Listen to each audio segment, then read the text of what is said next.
आगे हम देखते हैं। प्रीवियस वीडियो में हमने विकास के बारे में कुछ कंसेप्ट पढ़े। आगे एक डेफिनेशन है हरलोक की। हरलोक जो महोदय हैं वो कहते हैं विकास परतों में वृद्धि तक ही सीमित नहीं है। भी अलग अलग परतों में वृद्धि हो जाए तो उसको विकास कहें, बल्कि ये परिपक्वता के लक्ष्य की ओर परिवर्तनों की एक प्रगतिशील श्रृंखला है। मतलब वो हमें परिवर्तन की ओर लेके जाता है। Development is not limited to growing layer, instead it is a consist of progressive series. मतलब लगातार प्रोग्रेस करने वाली series of change toward the goal of maturity, maturity की ओर लेके जाने वाला गोल है। हरलोक के अनुसार विकास के परिणाम स्वरूप व्यक्ति में नई विशेषताओं और नई योग्यताओं का उदय होता है। विकास के अकॉर्डिंग ही परिणाम स्वरूप व्यक्ति में नई योग्यता और नई विशेषताएं आती है। वृद्धि भी की भांति विकास की भी अपनी विशेष प्रकृति होती है। जैसे वृद्धि की विशेष प्रकृति क्या होती है कि जैसे मनुष्य की वृद्धि हो रही है, उसका शारीरिक आकार बढ़ रहा है, तो वो पता लग जाता है। तो एक विशेष प्रकृति होती है। अगर उसमें सामाजिक, अगर हम देख सकते हैं जैसे मनुष्य में एक सामाजिक चेंज हो रहे हैं, इमोशनल चेंज हो रहे हैं, वो देखे जा सकते हैं, कॉग्निटिव चेंज हो रहे हैं। विकास की भी अपनी एक निश्चित पद्धति होती है। विकास सदा सामान्य से विशिष्ट, ये हर बार एग्जाम में आता है। विकास किस तरफ से किस तरफ होता है? सामान्य विकास हमेशा सामान्य से विशिष्ट की ओर होता है। विकास हमेशा सामान्य से विशिष्ट की ओर होता है। बहुत इंपॉर्टेंट क्वेश्चन आता है जनरल टू स्पेसिफिक हर एक एग्जाम में, केबीएस में, सुपर टेट में, यूपी टेट में, एचटेट में, पीआरटी, टीजीटी, पीजीटी और रीट में हर एक एग्जाम में एक क्वेश्चन आया हुआ है। विकास की दिशा किस तरफ होती है? सामान्य से विशिष्ट की दिशा की ओर होता है। वृद्धि की तरह विकास रुकता नहीं है। जैसे वृद्धि रुक जाती है, तरह विकास रुकता नहीं है। जैसे एक निश्चित आयु के आने के बाद, प्रौढ़ावस्था के बाद जो बच्चों की वृद्धि रुक जाती है, उनका शारीरिक विकास रुक जाता है, परंतु विकास हमेशा चलता रहता है। मनुष्य समझदार होता रहता है। यह जन्म से लेकर मृत्यु तक निरंतर होता ही रहता है। वास्तव में विकास शब्द का प्रयोग सभी प्रकार के परिवर्तनों के लिए प्रयुक्त होता है जिससे व्यक्ति की कार्य क्षमता, कार्यकुशलता और व्यवहार में प्रगति हो, प्रोग्रेस हो। इस दृष्टि से विकास का अर्थ वृद्धि की अपेक्षा व्यापक है। विकास जो डेवलपमेंट जो एक कंसेप्ट है, एक ब्रॉड है, और जो वृद्धि एक शब्द है वो नैरो है। विकास के विस्तृत अर्थ में वृद्धि भी शामिल है। जो वृद्धि है वो विकास का एक भाग है। विकास गुणात्मक परिवर्तनों की ओर संकेत करता है। इस प्रकार हम देखते हैं कि विकास व्यक्ति का संपूर्ण व्यक्तित्व में आने वाले विभिन्न परिवर्तनों का प्रतिनिधित्व करता है, चाहे वे परिवर्तन सामाजिक परिवर्तन हो, शारीरिक परिवर्तन हो, संवेगात्मक हो या बौद्धिक हो। सामान्य वृद्धि और विकास की प्रक्रियाएं साथ साथ चलती है। सामान्यतः जो वृद्धि और विकास है वो साथ साथ ही चलता है। इस प्रकार विकास की प्रकृति निम्न तथ्यों से स्पष्ट हो जाती है। विकास की एक निश्चित पत्ती होती है। विकास एक फिक्स दिशा में चलता है, सामान्य से विशिष्ट की होता है। विकास सामान्य से विशिष्ट की ओर होता है। विकास रुकता नहीं है, निरंतर चलता रहता है। विकास सभी प्रकार के परिवर्तनों को प्रतिनिधित्व करता है। मतलब हर प्रकार के परिवर्तन, शारीरिक परिवर्तन, मानसिक परिवर्तन, संवेगात्मक परिवर्तन। विकास का अर्थ अधिक व्यापक है और जो वृद्धि शब्द है वो एक नैरो कंसेप्ट है, संकीर्ण है। विकास और वृद्धि की प्रक्रियाएं साथ साथ चलती है। विकास गुणात्मक परिवर्तनों का संकेत है। मनुष्य में गुण आते रहते हैं, मैच्योर होता रहता है। जो परिवर्तन है वो देखते हैं। जो वृद्धि में कौन से परिवर्तन आते हैं और विकास में जो वृद्धि में परिवर्तन आते हैं वो मात्रात्मक, जैसे आकार में परिवर्तन आ गया, संख्या, प्रकार, स्थिति, भार। गुणात्मक विकास जैसे शारीरिक विकास, मानसिक विकास, सामाजिक विकास और संवेगात्मक विकास और परिवर्तन। वृद्धि और विकास में अंतर देखते हैं। प्राय यह माना जाता है कि वृद्धि और विकास शब्दों का एक दूसरे का पर्यायवाची शब्द वो होते हैं जो समानार्थी होते हैं, शब्द समझ लिया जाता है, जबकि ये सत्य नहीं है। दोनों शब्दों के अर्थ, प्रयोग, सिद्धांतों, प्रकृति में आदि में कुछ न कुछ अंतर अवश्य दिखाई देता है। इन अंतरों का अध्ययन करना अध्यापक के लिए अति आवश्यक है। अगर हमें एक अच्छा अध्यापक, देश का एक सुदृढ़ नागरिक बनना है तो हमें बच्चों को पढ़ाना है। तो वृद्धि और विकास के मुख्य अंतर हमें पता होना चाहिए। अर्थ में अंतर, वृद्धि का अर्थ सिर्फ शारीरिक परिवर्तन होता है और विकास का अर्थ होता है सर्वांगीण विकास करना। इन शारीरिक परिवर्तनों के परिणामस्वरूप ही व्यवहारों में परिवर्तन आने पर आरंभ होते हैं। लेकिन विकास शब्द का प्रयोग शरीर के विभिन्न अंगों की विभिन्न दिशाओं में गुणात्मक उन्नति के बारे में किया जाता है। अब इसका दूसरा पॉइंट देखते हैं।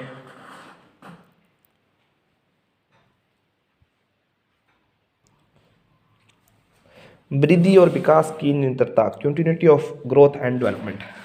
वृद्धि लगातार नहीं होती रहती है, न ही ये जीवन भर चलती है। एक विशेष आयु सीमा के पश्चात वृद्धि रुक जाती है। जैसे हमारा शारीरिक विकास है वो लड़कियों में 18 साल तक और लड़कों में 21 साल के बाद रुक जाता है। ऐसी अवस्था को प्रौढ़ावस्था कहा जाता है। दूसरी ओर विकास की प्रक्रिया निरंतर चलती रहती है। विकास जन्म से लेकर मृत्यु तक निरंतर चलता ही रहता है, चाहे इसकी गति कैसी भी रहे। अतः विकास की प्रक्रिया कभी थमती नहीं है।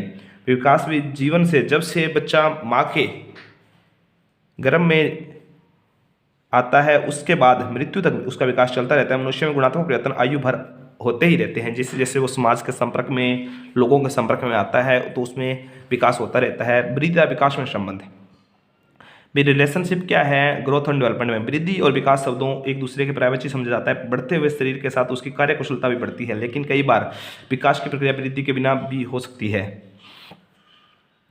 शारीरिक रूप से कई लोग विकसित नहीं होते, वृद्धि पक्ष दुर्बल रह जाता है, लेकिन विकास करने पक्षों में वे समृद्ध हो जाते हैं। जैसे कई अधिकारी हैं, उनका कद नहीं है परंतु वो IAS बन जाते हैं। और कई लोग ऐसे होते हैं वो काफ़ी बड़े हो जाते हैं, हाइट में लंबी हो जाती है, परंतु उनमें बौद्धिक स्तर बिल्कुल कम नहीं होता। बौद्धिक पक्ष, सामाजिक पक्ष या संवेगात्मक पक्ष, दूसरे शब्दों में विकास का पक्ष हावी हो जाता है।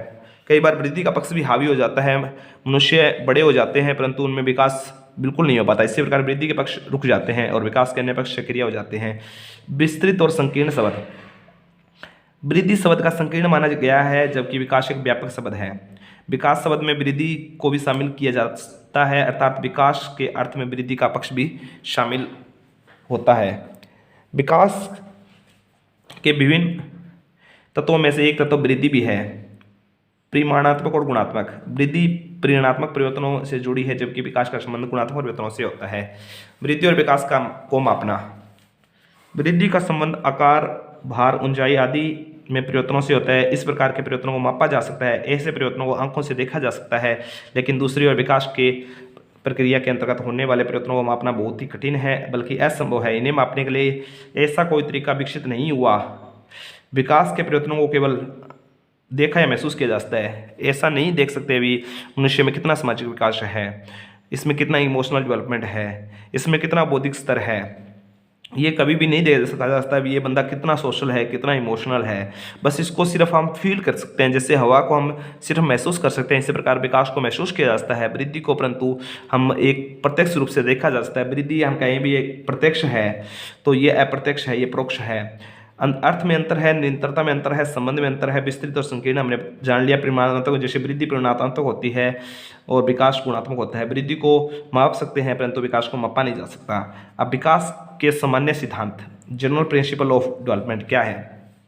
अगर इन वीडियो को आप 1 या 2 बार देख लेते हैं तो आने वाले, जैसे हम KBS की बात करें और जो भी रीट की बात करें, जो रीट का मेन एग्जाम होने वाला है, और कोई भी D++ की भी वैकेंसी आने वाली है अभी, और हर एक एग्ज़ाम में जैसे UP टेट, सुपर टेट, तो जो KBS में इसमें 60 नंबर की जिसने इस बार पेडागोजी रखी गई है।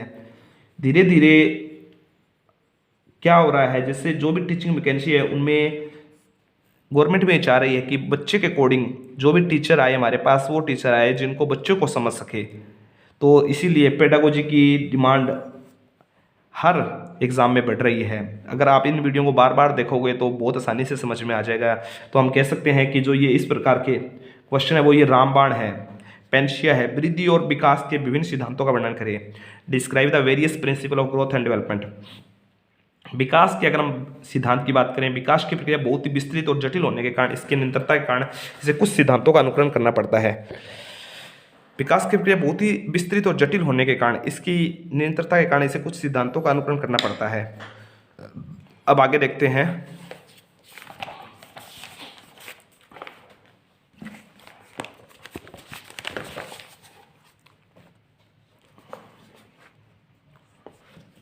अर्थात विकास के कुछ सिद्धांत हैं जिनको जाने बिना विकास की प्रक्रिया को समझना कठिन है। विकास के कुछ महत्वपूर्ण सिद्धांतों का वर्णन निम्नलिखित है। निरंतरता के सिद्धांत, विकास भी निरंतर चलता रहता है, विकास कभी नहीं रुकता। विकास की प्रक्रिया कभी नहीं रुकने वाली प्रक्रिया है अर्थात जन्म से लेकर मृत्यु तक चलती रहती है। बल्कि वैज्ञानिक दृष्टि से तो विकास की जो प्रक्रिया है माँ के गर्भ से शुरू हो जाती है और 2 कोषों अर्थात शुक्र और अंड, जो स्पर्म जो मनुष्य से आता है, और ओवम के निषेचन के पश्चात, निषेचन के परिणामस्वरूप बने निषेचित अंड, फर्टिलाइजेशन एग और ओवम जो माता के शरीर में होता है, से जीवन लीला शुरू होती है और विभिन्न परिवर्तनों का अनुभव करते हुए ये निश्चित अंड मानव बनकर विकास के अन्य पक्षों की ओर बढ़ता है। इस प्रकार विकास की प्रक्रिया धीरे धीरे निरंतर चलती रहती है, लेकिन यहाँ यह स्पष्ट करना आवश्यक है कि विकास की निरंतरता की गति एक समान नहीं रहती, इसमें भी उतार चढ़ाव आते रहते हैं। इस सिद्धांत से यह भी स्पष्ट होता है कि व्यक्ति में आया कोई भी परिवर्तन अचानक नहीं होता। आज दिखाई देने वाला परिवर्तन निरंतरता के सिद्धांत के अनुकरण करते हुए कुछ समय पहले शुरू हुआ होगा।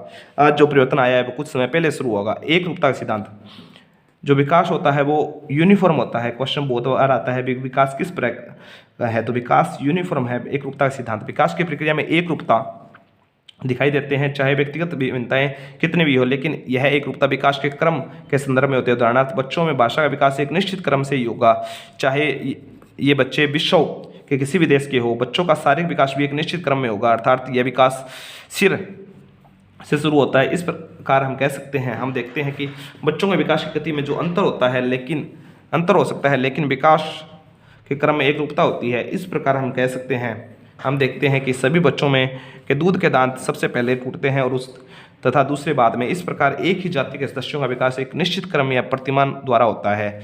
व्यक्तिगत विभिन्नताओं का सिद्धांत, प्रिंसिपल ऑफ इंडिविजुअल डिफरेंस, मनोवैज्ञानिक व्यक्ति विभिन्नताओं के सिद्धांत को बहुत महत्व देते हैं। जो मनोवैज्ञानिक है, साइकोलॉजिस्ट हैं, चूंकि विकास प्रक्रिया को विभिन्न आयु वर्गों में बांटा गया है तथा हर आयु वर्ग की अलग अलग विशेषताएं हैं, जिनके कारण हर आयु वर्ग के बच्चों में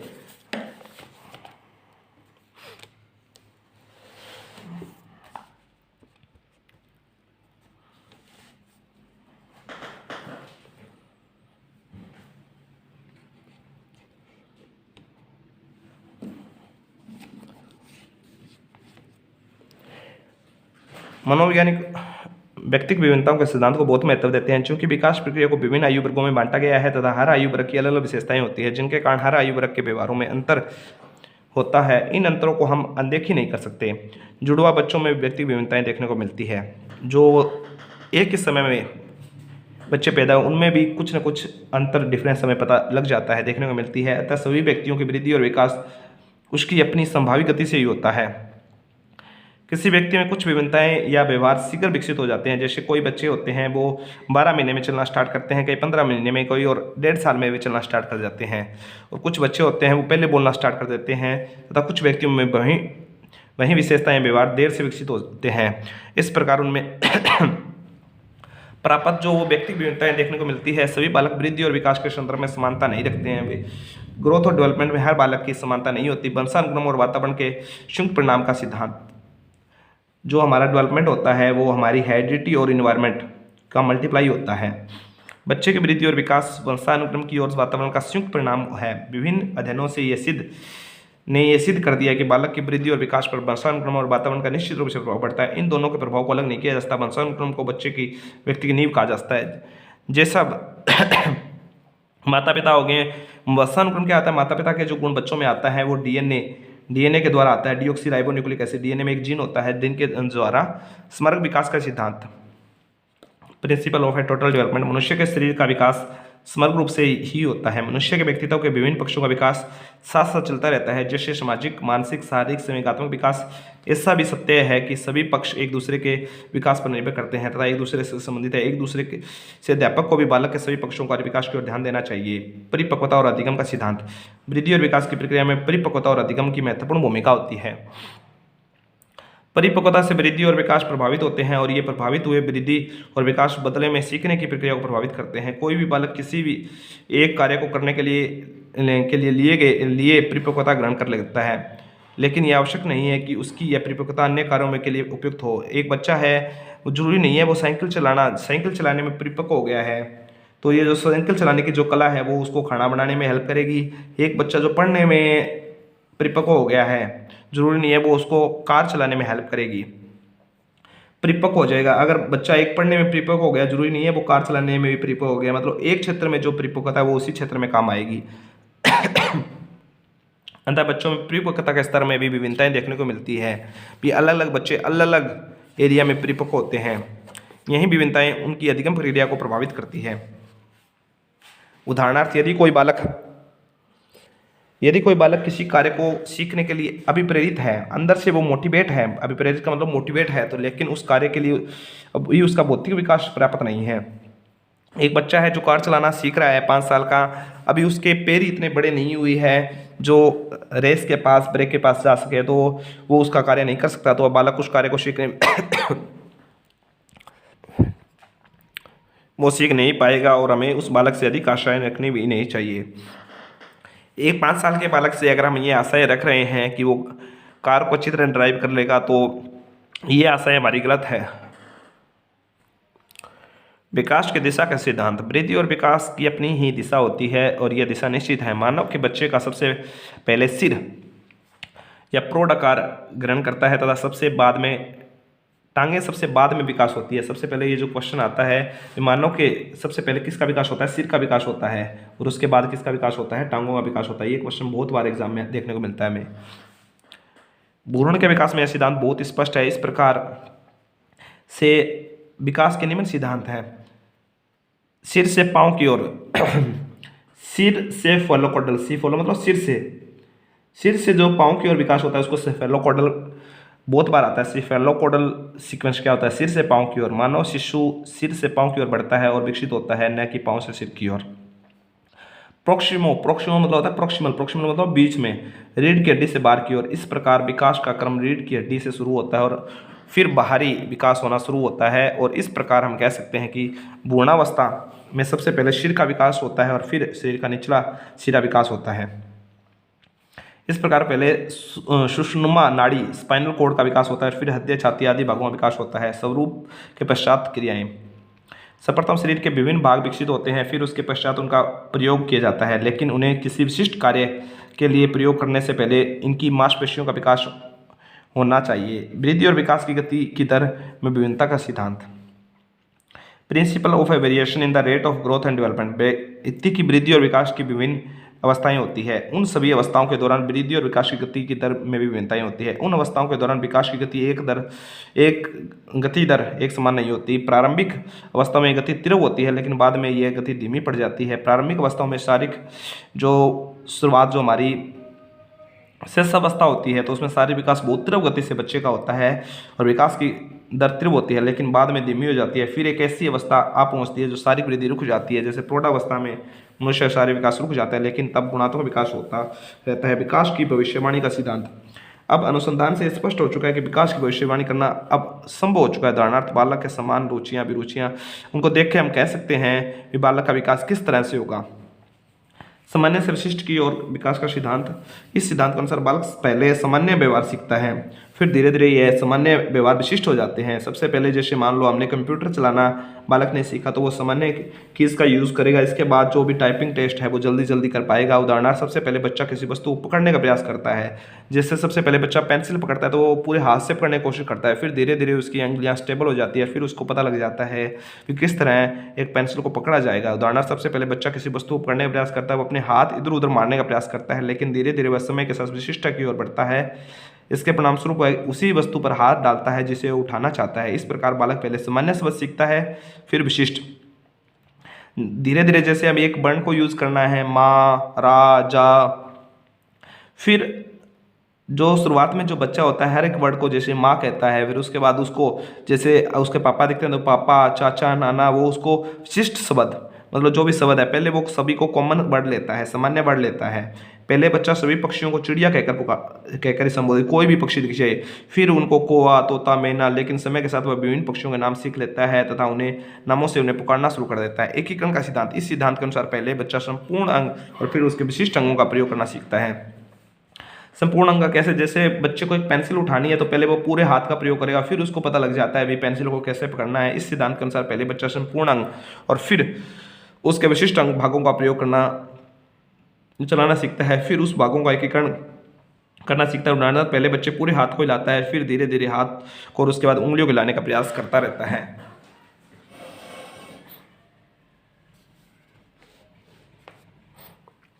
एकीकरण का सिद्धांत। इस सिद्धांत के अनुसार पहले बच्चा संपूर्ण अंक और फिर उसके विशिष्ट भागों का प्रयोग करना या चलाना सीखता है, फिर उन भागों का एकीकरण करना सीखता है।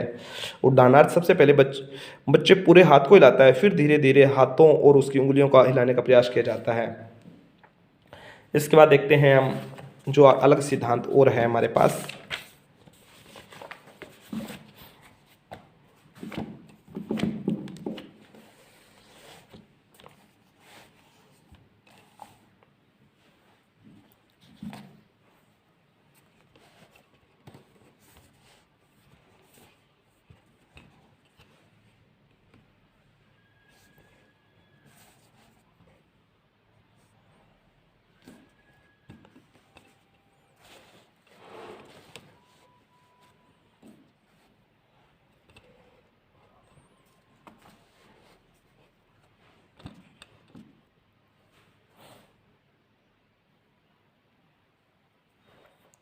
विकास की संचिता और पुनरावृत्ति का सिद्धांत, प्रिंसिपल ऑफ क्यूमुलेशन एंड रिकैप्चुलाइजेशन। विकास अनुभवों का कुल योग है। जैसे जैसे हम अलग अलग स्थिति में एक्सपीरियंस करते हैं वैसे वैसे हमारा विकास डेवलपमेंट होता रहता है, न कि केवल एक ही अनुभव पर आधारित होता है। एक बार की स्थिति से हम सारे अनुभव को नहीं सीख सकते हैं, न केवल किसी एक अनुभव पर आधारित होता है। विकास पुनरावृत्ति वाला इसलिए होता है क्योंकि विकास की प्रत्येक अवस्था की विशेषताओं की आवृत्ति दूसरी अवस्थाओं में भी देखी जा सकती है। उदाहरणार्थ बचपन का सफ्रेम किशोरावस्था में देखा जा सकता है। मूर्त और अमूर्त, मूर्त से अमूर्त की ओर सोचने का विकास, principle of think from concrete to abstract. मूर्त चीज़ क्या होती है और अमूर्त चीज़ क्या होती है, सबसे पहले ये जानते हैं। मूर्त वो चीज़ें होती है जो हमारे सामने होती है। मूर्त वो चीज़ें होती हैं जो हम उसके बारे में सोच सकते हैं। जैसे मैं दिल्ली गया, दिल्ली में मैंने एक शीशगंज गुरुद्वारा देख लिया, वो तो गई मूर्त। अब मुझे मेरे पापा मुझे मान लो आगरा गए हैं और मुझे बताते हैं भी आगरा का जो किला है वो बहुत बढ़िया है, और मैं उसके बारे में उनसे सुनकर अपने दिमाग में उनकी चित्र बना लेता हूँ स्थान की, तो वो होती है अमूर्त चीज़ें। मानसिक विकास, जैसे जैसे बच्चे में, जैसे प्याजे ने 4 सिद्धांत दी थी। संवेदी पेशीय कामक अवस्था 0 से 2 वर्ष, 2 से 7 वर्ष, 7 से 11 वर्ष, 11 से 15 वर्ष। जैसे मूर्त संक्रियात्मक अवस्था, अमूर्त संक्रियात्मक अवस्था, मूर्त दी थी 2 से 7, अमूर्त दी थी 7 से 11, और इसी तरह औपचारिक संक्रियात्मक 11 से 15। तो अलग अलग बच्चों में अलग अलग एज में सबसे पहले वो मूर्त चीज़ों को देखता है बच्चा। मानसिक विकास भौतिक रूप से उपस्थित वस्तुओं के बारे में चिंतित करने की योग्यता है। जो भौतिक रूप से उपस्थित है तो उसको मूर्त वस्तुओं कहेंगे। देखने के सिद्धांत का अनुकरण करता है जो अमूर्त रूप से में होती है। बालक प्रभाव और कारण को समझने का प्रयास करता है। बाहरी नियंत्रण या बाहरी नियंत्रण के आंतरिक नियंत्रण का प्रभाव। छोटे बच्चे मूल्यों और सिद्धांतों के लिए दूसरों पर निर्भर करते हैं। जैसे वे बड़े होते हैं उनकी स्वयं की मूल्य प्रणाली, स्वयं की आत्मा तथा उनका स्वयं का आंतरिक नियंत्रण या समूह या सेट विकसित हो जाता है। इस प्रकार हम देख सकते हैं कि इन सिद्धांतों का ज्ञान वृद्धि को बेहतर ढंग से समझने में सहायक होता है। यह कहना यह उचित होगा कि यही सिद्धांत वृद्धि और विकास के लिए अंतिम नहीं है। यह तो केवल मात्र कुछ सामान्यीकरण हैं जो अध्यापक को दिशा समझने में सहायता करते हैं तथा बच्चों के विकास की दर और विशेषताओं को समझने में योगदान करते हैं। विकास के पक्ष और अवस्थाएं, stages and aspect of development. विकास की विभिन्न अवस्थाओं की चर्चा करें। Mention the various stage of development. विकास की अवस्थाएं, मानव के विकास को विभिन्न अवस्थाओं में गुजरना पड़ता है। हर अवस्था की विशेषताएं तथा व्यवहार अलग अलग होते हैं। एक अवस्था की विशेषताएं दूसरी अवस्था की विशेषताओं से भिन्न होती है, अतः किसी भी बालक को समझने के लिए इन विशेषताओं को जानना एक अध्यापक के लिए बहुत ही आवश्यक है। विभिन्न मनोवैज्ञानिकों ने मानव विकास को विभिन्न अवस्थाओं में बांटा है। सबसे पहले जो रोस महोदय है उन्होंने जो शिशुअवस्था का काल कहा है वो इन्फेंसी, जो शिशु के काल का है वो 1 से 3 वर्ष का है। पूर्व बाल्यावस्था अर्ली चाइल्डहुड 3 से 6 वर्ष। उत्तर बाल्यावस्था लेट चाइल्डहुड को कहा है 6 से 12 वर्ष। किशोरावस्था 12 से 18 वर्ष। सेल जो महोदय है सेल के अनुसार शिशु काल 1 से 5 वर्ष, बाल्यकाल 5 से 12 वर्ष, किशोरावस्था 12 से 18 वर्ष। कोल्सनिक उनके अनुसार भी विकास की अलग अवस्थाएं हैं। कोल्सनिक ने विकास की 8 अवस्थाएं मानी हैं। उन्होंने सबसे पहले जैसे बच्चा गर्भ धारण करता है, गर्भ धारण से जन्म तक प्रीनेटल, गर्भ धारण से लेकर जन्म तक का समय जन्म पूर्व की अवस्था कहलाता है। नव जन्म अवस्था, जन्म लेने से 3 या 4 सप्ताह वो न्यू नेटल रहता है। फिर आरंभिक शिशुअवस्था 15 से 30 मास तक, 15 से 30 मास तक रहती है। उत्तर शिशुअवस्था 5 से 9 वर्ष तक रहती है। लेट इन्फेंसी पूर्व बाल्यावस्था अर्ली चाइल्डहुड 30 मास से 5 वर्ष, 30 मास से 5 वर्ष रहता है। 2.5 साल से लेकर हमारा 5 वर्ष। और मध्य बाल्यावस्था 5 से 9 वर्ष, उत्तर बाल्यावस्था 9 से 12 वर्ष और किशोरावस्था 12 से 21 वर्ष। रुच ने जन्म से पूर्व की अवस्था निम्नलिखित विकासों के क्रम की चर्चा की है। भ्रूणिक काल, इसका समय 0 से 2 सप्ताह तक होता है। इस काल में निषेचित अंड कोष विभाजन या सेल डिवीजन द्वारा विकसित होता है। भ्रूणीय अवस्था 2 से 10 सप्ताह तक यह अवस्था होती है। इस अवस्था में शरीर के विभिन्न अंग अपना स्वरूप ग्रहण करना शुरू कर देते हैं। भ्रूण अवस्था 10 सप्ताह से जन्म तक का समय इस अवस्था के अंतर्गत आता है। ईवी हरलोक ने विकास की अवस्थाएं निम्न प्रकार से दी है। जन्म पूर्व की अवस्था, गर्भ धारण से जन्म तक का समय अर्थात 280 दिन। शिशुअवस्था जन्म से लेकर 2 सप्ताह, शिशुकाल 2 से वर्ष तक। बाल्यावस्था 2 से 11 वर्ष, 11 या 12 वर्ष। रुच ने जन्म से पूर्व प्रीनेटल की अवस्था को निम्नलिखित विकासों के क्रम की चर्चा की है। भ्रूणिक काल, इसका समय 0 से 2 सप्ताह तक होता है। इस काल में निषेचित अंड जो फर्टिलाइज ओम है का कोष विभाजन मतलब सेल डिवीजन होता है वो बनता है द्वारा विकसित होता है। भ्रूणिक अवस्था एम्ब्रियोनिक स्टेज 2 से 10 सप्ताह तक की अवस्था होती है। इस अवस्था में शरीर के विभिन्न अंग अपना स्वरूप ग्रहण करना शुरू कर देते हैं। भ्रूण अवस्था फीटल स्टेज 10 सप्ताह से जन्म तक का इस अवस्था के अंतर्गत आता है। ईवी हरलोक की जो विकास की अलग अलग अवस्थाएं हैं वो मेन मानी जाती है। जन्म पूर्व की अवस्था ये काफ़ी इंपॉर्टेंट है। गर्भधारण जो जन्म पूर्व की अवस्था कहलाती है जो गर्भधारण से 280 दिन होता है। शिशु अवस्था जन्म से 2 सप्ताह तक, शिशुकाल 2 वर्ष तक, बाल्यकाल 2 से 11 या 12 वर्ष तक। बाल्यकाल को 2 भागों में बांटा गया है, पूर्व बाल्यकाल 6 वर्ष तक और उत्तर बाल्यकाल 7 से 12 वर्ष तक। किशोरावस्था 11 से 13 वर्ष से लेकर 20 से 21 वर्ष तक की अवधि होती है जिसमें 3 अवस्थाएं बनानी हैं। प्री एडोलेसेंस लड़कियों में 11 से 13 वर्ष तक, लड़कों में 1 वर्ष पश्चात। पूर्व किशोरावस्था 16 से 17 वर्ष, उत्तर किशोरावस्था 20 से 21 वर्ष तक की होती है।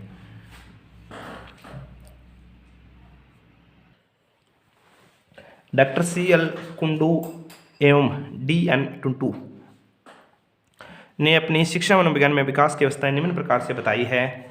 जन्म से पूर्व की अवस्था 0 से 250 दिन या 300 दिन तक होती है और जो अंड मतलब ओम बनने वाली होती है 0 से 2 सप्ताह और जो भ्रूणीय अवस्था होती है 2 से 10 सप्ताह और जो फेटस बनता है 10 सप्ताह से जन्म तक जो बच्चा बनना स्टार्ट हो जाता है 10 सप्ताह के बाद मतलब 2.5 महीने के बाद। नवजात अवस्था जन्म के बाद के प्रथम 2 सप्ताह तक का जीवन जो नवजात अवस्था होता है। शिशु अवस्था जन्म के बाद प्रथम 2 वर्ष। पूर्व बाल्यकाल 2 से 6 वर्ष, मध्य बाल्यकाल 6 से 10 वर्ष, उत्तर बाल्यकाल 10 से 13 वर्ष। यौवनारंभ प्यूबर्टी की एज जो लड़कियों में हो जाती है, लड़कियों में 12 वर्ष के बाद और लड़कों में 14 वर्ष के बाद प्यूबर्टी की एज स्टार्ट हो जाती है। पूर्व किशोरावस्था क्या होती है 13 से 15 वर्ष, इसके बाद प्यूबर्टी आनी स्टार्ट हो जाती है लड़कियों में और 14 वर्ष के बाद लड़कों में। दाढ़ी मूंछ जो शारीरिक परिवर्तन होते हैं प्यूबर्टी के एज जिसमें शारीरिक परिवर्तन हो जाते हैं मनुष्य में। उत्तर किशोरावस्था 15 से 20 वर्ष, प्रौढ़ावस्था 20 वर्ष के अंत तक। जोन्स ने विकास की 4 अवस्थाएं बताई है। शिशुअवस्था जन्म से 5 वर्ष, बाल्यावस्था 6 से 12 वर्ष, किशोरावस्था 13 से 19 वर्ष और प्रौढ़ावस्था होती है 20 वर्ष के ऊपर। अब जो हमारा नेक्स्ट कंसेप्ट है, नेक्स्ट क्वेश्चन है जो हमारे शिशुअवस्था की विशेषताओं का वर्णन करते हुए इस अवस्था में शिक्षा की व्यवस्था का वर्णन करें। जब बच्चा शिशु अवस्था में होता है, जन्म के बाद की पहली अवस्था में बच्चे का जो शिक्षा है वो कैसी होती है। जो बच्चे का जो प्राथमिक विद्यालय माना जाता है उसका परिवार माना जाता है, उसके माता पिता प्राथमिक गुरु हैं। जैसे माता पिता अपने माता पिता होंगे वैसे ही बच्चा बनेगा। जैसा कि पहले बताया जा चुका है कि जन्म से लेकर 5 वर्ष तक बच्चे अवस्था का समय शिशु की अवस्था में होता है। इस अवस्था में बच्चा अपने माता पिता पर आश्रित होता है, इन विभिन्न पक्षों पर अपना प्रभाव छोड़ता है। इस आयु वर्ग में बच्चा विभेदीकरण नहीं कर सकता और उसका व्यवहार निर्देशात्मक कल्पना में डूबा रहता है। वह अपने अनुभवों को दोहराता है और स्वयं से बहुत प्यार करता है। इसी अवस्था में बच्चा बाहरी वातावरण में समायोजन करना सीखता है। सारी वृद्धि और सारी क्रियाएं बहुत तीव्रता से विकसित होती है। मनोवैज्ञानिकों के अनुसार विकास की हर अवस्था महत्वपूर्ण है। शिशु अवस्था का विकास की दृष्टि से भी बहुत ही अधिक महत्व है। यह वह आधार है जिस पर बालक के भावी जीवन का निर्माण किया जा सकता है। गुड्रानफ के अनुसार व्यक्ति का जितना भी मानसिक विकास होता है वह उसका आधा 3 वर्ष की आयु में हो जाता है। दूसरे शब्दों में इस अवस्था में विकास बहुत ही तीव्र गति से होता है। स्ट्रेंग ने तो यहाँ तक कह दिया है कि जीवन के 2 वर्षों में बालक अपने भावी जीवन की आधारशिला रखता है। फ्रॉयड के अनुसार 4 और 5 वर्ष की आयु तक इतना कुछ बन जाता है जितना उसने आगे आने वाले दिनों में बनना होता है। और लोगों ने शिशु अवस्था को अपीलिंग आयु कहा है क्योंकि बालक की निसहायता प्रोडों से को प्रसन्न करती है। इस प्रकार इस अवधि में बच्चा अपने माता पिता को पर पूर्णतः निर्भर रहता है। परिवार का वातावरण बालक के भावी चिंतन तर्क और उसके जीवन की शैली को प्रभावित करता है। शिशु अवस्था की कुछ प्रमुख विशेषताएं हम जानते हैं। आप इन विकास के विभिन्न पक्षों में तीव्रता के जो अलग अलग एस्पेक्ट है उनमें डेवलपमेंट में जो फास्ट डेवलपमेंट होता है शिशु अवस्था के प्रथम 3 वर्ष तीव्र विकास के होते हैं। विकास के सभी पक्षों अर्थात शारीरिक विकास, मानसिक विकास और संवेगात्मक विकास इत्यादि बहुत ही तीव्र गति से होते हैं। शारीरिक विकास के अंतर्गत कद, भार, मांसपेशियों का विकास इत्यादि शामिल है। यह सभी कुछ बहुत तीव्रता से बनता है। इसी प्रकार उनकी इंद्रियों का विकास भी तीव्र गति से होता है, वितीर्व होता है। बालक इसी अवस्थाओं के दौरान अपने विभिन्न शारीरिक अंगों पर नियंत्रण करना सीखता है जैसे सिर, गर्दन, हाथ, पैर इत्यादि। अगर हम शुरुआत में देखें तो बच्चे का ना तो सिर पर नियंत्रण होता है, ना गर्दन पर नियंत्रण होता है, ना हाथ पैर पर नियंत्रण होता है। जहाँ रख देंगे वहीं हो जाएगा। धीरे धीरे मानसिक क्रियाओं का विकास, डेवलपमेंट ऑफ मेंटल एक्टिविटीज। मानसिक क्रियाओं के अंतर्गत ध्यान, बच्चा एक ही चीज़ पे ध्यान लगाता रहता है। स्मृति मतलब वह मेमोराइज होता रहता है, अभी उसकी मम्मी कौन सा है, पापा कौन सा है, उसको एकदम टच से ही महसूस हो जाता है। कल्पना, वो कल्पना भी करता रहता है, कल्पना जगत में घूमते रहते हैं बच्चा। संवेदनशीलता, कोई भी चीज़ को जैसे उसको पता लग जाता है एक गर्म चीज़ है, उसको छूने से दर्द महसूस होता है तो उसकी वो आग की तरफ वो, या कोई भी आग देखने से वो जल जाता है तो वो दोबारा उसकी तरफ नहीं जाता। प्रत्यक्षीकरण, प्रिसेप्शन हो जाता है उसको। अटेंशन, मेमोरी, इमेजिनेशन, सेंसन और प्रिसेप्शन की भावनाएं बच्चे में शेष अवस्था में आती है, आदि क्रियाएं शामिल हो जाती है। ये क्वेश्चन बहुत बार आता है भी प्रिसेप्शन का भाव कौन सी अवस्था में आता है, तो शेष अवस्था में आता है। आदि क्रिया शामिल की जाती है। इन क्रियाओं का विकास शेष अवस्था में बहुत होता है। साधारण शब्दों में हम कह सकते हैं कि इस आयु वर्ग के बच्चों को वस्तुओं के संवाद, स्पर्श, आकार तथा गंध आदि का विकास होने लगता है। 3 वर्ष तक की शिशु की सभी मानसिक शक्तियाँ सक्रिय हो जाती है। 3 वर्ष तक तो शिशु में जो सभी भी मानसिक शक्तियाँ हैं वो एक्टिव हो जाती है। क्रियात्मक पक्ष का विकास, development of motor activities, motor development, जैसे प्याजे ने भी माना है संवेदी विकास की अवस्था या मोटर डेवलपमेंट की एक्टिविटीज़ 0 से 2 वर्ष माना है प्याजे ने, परंतु 3 वर्ष तक। इस अवधि में शारीरिक क्रियाएं अर्थात क्रियात्मक पक्ष विकसित हो जाता है, जैसे अपनी भुजाओं और टांगों पर चलना, आंखों और हाथों पर नियंत्रण। संवेगों का तीव्र विकास, फास्ट डेवलपमेंट ऑफ इमोशंस। इस अवस्था के दौरान शिशुओं के संवेगों का विकास भी बहुत तीव्रता से होता है, अर्थात वह अपने गुस्से, भय, ईर्ष्या, जिज्ञासा, स्नेह का प्रदर्शन बहुत स्पष्ट करने लगता है। किसी से गुस्सा होता है तो वो स्पष्ट भय इसी दौरान वह संवेगों पर नियंत्रण करने का प्रयास भी करने लगता है। हालांकि संवेगों पर पूर्ण नियंत्रण इस अवस्था में नहीं हो पाता, दौरान शिशुओं को बस में नहीं हो पाता। माता पिता पर निर्भर, इस अवस्था में बच्चा पूरी तरह से माता पिता पर निर्भर होता है। इस अवस्था में शिशु माता पिता पर अत्यधिक निर्भर करते हैं। अपनी मूलभूत आवश्यकताओं की पूर्ति के लिए उन्हें माता पिता पर ही आश्रित रहना पड़ता है, जैसे भोजन, कपड़ा, घर, स्नेह, सुरक्षा, देखभाल, दैनिक सारी क्रियाएं इत्यादि। इस आयु वर्ग में के बच्चों में स्वतंत्र रूप से क्रियाएं करने की आशा रखना भारी गलती होगी और वह मनोवैज्ञानिक व्यवहार होगा। आत्म प्रदर्शन, सेल्फ असर्शन, इस आयु वर्ग में आत्म प्रदर्शन की भावना प्रबल हो जाती है। बच्चा अपने बड़ों पर रोब चलाता है और वह अब यह कामना करता है कि उसकी सभी आवश्यकताओं की पूर्ति अवश्य की जाए। वह स्वयं को उचित मानता है और तथा वह यह भी चाहता है कि सभी लोग उसकी बात को आज्ञा समझकर पालन करें। बच्चे चाहते हैं कि बच्चे आपको बड़ा दिखाने की कोशिश करता है। स्वार्थी और असामाजिक, शिशु स्वार्थी और असामाजिक अधिक होता है, हालांकि उसे स्वार्थी और असामाजिक होने का अर्थ मालूम नहीं होता। विस्वार्थी कैसे कहते हैं, ऐसा होना उसकी मासूमियत, इनोसेंस या इनोसेंट को परिणाम होता है। पहले 2 वर्षों तक असामाजिक होता है, लेकिन 2 वर्षों पश्चात वह सामाजिक होना होता चला जाता है और दूसरे सब बच्चों में घुलना मिलना शुरू कर देता है। संवेगात्मक रूप से अस्थिर, शिशुअवस्था में बच्चों में संवेगों का विकास बहुत तीव्रता से होता है, लेकिन उसमें संवेगात्मक अस्थिरता भी बहुत अधिक होती है। परिवार में नए बच्चे के जन्म, दूध छुड़ाने पर उदासी या चिड़चिड़ापन, स्कूल जाते समय रोना या सीखते समय झुलझुलाना आदि व्यवहार इस अवस्था में संवेगात्मक अस्थिरता के संकेतक है। रटन, माता पिता पर निर्भरता, इस अवस्था में शिशु माता पिता पर अत्यधिक निर्भर रहते हैं। अपनी मूलभूत आवश्यकताओं की पूर्ति के लिए उन्हें अपने माता पिता पर आश्रित रहना पड़ता है, जैसे भोजन, कपड़ा, घर, स्नेह, सुरक्षा, देखभाल, दैनिक सारी क्रियाएं इत्यादि। इस आयु वर्ग के बच्चों में स्वतंत्र रूप से क्रियाएं करने की आशा रखना भारी गलती होगी कि वो अपना कार्य स्वयं कर ले, अपना कपड़े स्वयं पहन ले, भोजन स्वयं कर ले, और यह एक अमनोवैज्ञानिक व्यवहार होगा। आत्म प्रदर्शन, सेल्फ असर्शन, इस आयु वर्ग में आत्म प्रदर्शन की भावना प्रबल होती है। बच्चा अपने बड़ों पर रोब चलाता है और अब यह कामना करता है कि उसकी सभी आवश्यकताओं की पूर्ति हो और वो स्वयं को उचित मानता है तथा वह यह भी चाहता है कि सभी लोग अपनी बात को आज्ञा समझकर पालन करें। स्वार्थी और असामाजिक, सेल्फ एंड अनसोशल, शिशु स्वार्थी और असामाजिक होता है, परंतु इसको इनोसेंस कहा जाता है। संवेगात्मक रूप से अस्थिर, शेष अवस्था में बच्चों में संवेगों का निर्माण या विकास बहुत तीव्रता से होता है, लेकिन उनमें संवेगात्मक अस्थिरता भी बहुत अधिक होती है। परिवार में नए बच्चे के जन्म, दूध छुटाने पर उदासी, चिड़चिड़ापन, स्कूल जाते समय रोना और सीखते समय झुलझुलाना आदि व्यवहार इस अवस्था में संवेगात्मक अस्थिरता के संकेतक है। रटन समृद्धि का विकास, शेष अवस्था में समृद्धि का विकास तो होता ही है, लेकिन यह समृद्धि रटन समृद्धि के रूप में होती है। इस अवस्था की समृद्धि में तर्क शक्ति अभी विकसित नहीं हो पाती, बच्चे में तर्क की पावर नहीं विकसित हो पाती। सीखने की प्रक्रिया में तीव्रता, फास्ट लर्निंग प्रोसेस। इस अवस्था में सीखने की प्रक्रिया तेज हो जाती है, अतः वह अनेक वांछित व्यवहारों को सीख लेता है। वह पहले 5 वर्षों में 10 वर्षों जितना सीख लेता है। सीखने के दौरान उसकी विचार करने की शक्ति का विकास भी होने लगता है। वह अपने अनुभव में संबंध स्थापित करने लगता है। इस प्रकार उसके सीखने की प्रक्रिया तेज होती चली जाती है। नकल की प्रवृत्ति, कॉपिंग टेंडेंसी। जैसे जैसे बड़े करते हैं, शिष्यावस्था असल में नकल करने की अवस्था होती है। शिशु में नकल करने की प्रवृत्ति जोर पकड़ जाती है। वह अपने माँ बाप, भाई बहनों और अन्य बड़ों के व्यवहार में नकल करने लगता था। उसी में उसको आनंद आने लगता है।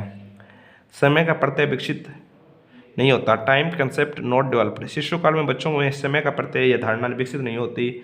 उसे कुछ मालूम नहीं कि घंटे, मिनट, सेकंड, घड़ी, दिन, महीने इत्यादि का क्या अर्थ है, लेकिन धीरे धीरे ये समय संबंधी धारणा विकसित होने लगती है। जिज्ञासा का विकास, डेवलपमेंट ऑफ क्यूरियोसिटी। मानसिक रूप से बच्चे अपने आसपास की चीज़ों को जानने और उनके बारे में प्रश्न आदि पूछने की जिज्ञासा का प्रदर्शन करते हैं, लेकिन बौद्धिक रूप से वे इतने विकसित नहीं होते हैं। इनमें अवलोकन की क्षमता भी विकसित नहीं हुई है।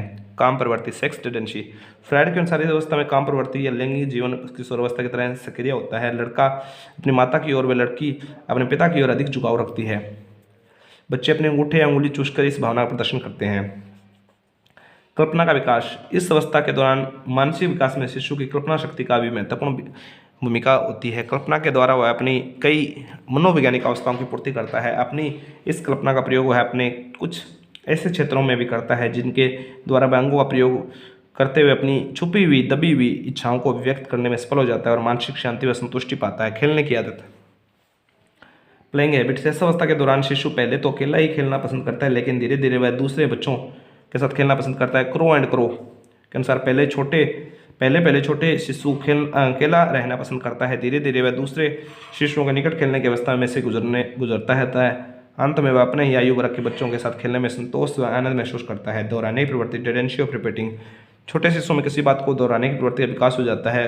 उनमें शब्दों और गतियों को दोहराने की प्रवृत्ति का विकास बहुत अधिक होता है। इस दौरान प्रकार दोहराने में उन्हें एक अजीब से आनंद का अनुभव होता है।